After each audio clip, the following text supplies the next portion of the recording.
World on Ukraine, one of America's biggest adversaries may be taking advantage. Iran is seeking a new nuclear deal in exchange for relief on sanctions. But could oil concerns be giving Tehran the upper hand?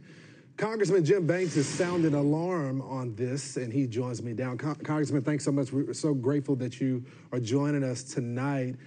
What is the White House doing right now, redoing this agreement when they are the #1 sponsor of terrorism?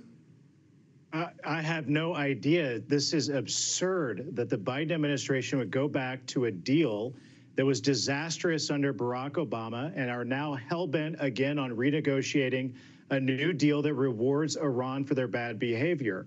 Now, the only thing I can guess, Lawrence, is that the Biden administration is so desperate for oil, they would rather negotiate with terrorists than work with American energy workers to open up oil and make America energy independent once again. But that's exactly what the Biden administration is well on its way to doing. Consider this. Every single Republican in Congress is against this deal. And I'm telling you, a growing number of Democrats behind closed doors are against it as well. So you got to wonder why this president and this White House are so willing to go along with negotiating with terrorists.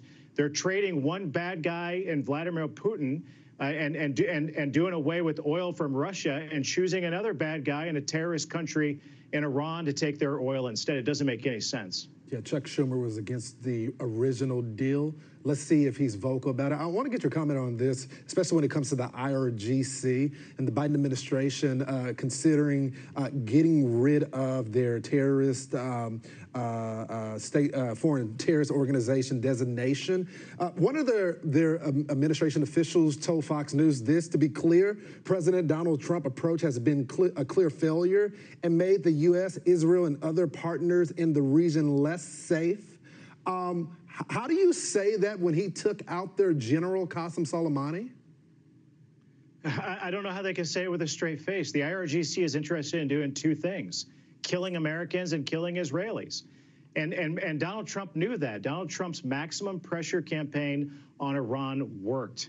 And the Biden administration on day one, they lifted those every tough sanction that they could do away with on Iran. They're negotiating with terrorists once again. I mean, consider that if this deal passes, Joe Biden will be sending billions of dollars to a terrorist group.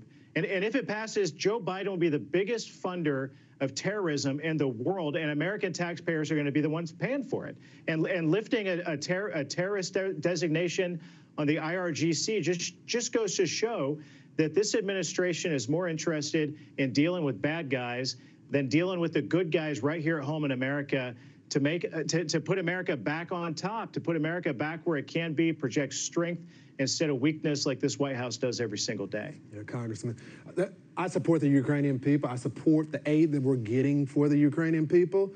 But our leaders have to learn how to walk and chew gum at the same time. We can't just allow something like this to be swept under the rug. And when American people see this type of stuff, they get very angry about this. Congressman, thanks for being out front on this and fighting for us when it comes to this. Thanks for joining Cross Country. You got it. Hey, Sean Hannity here. Hey, you will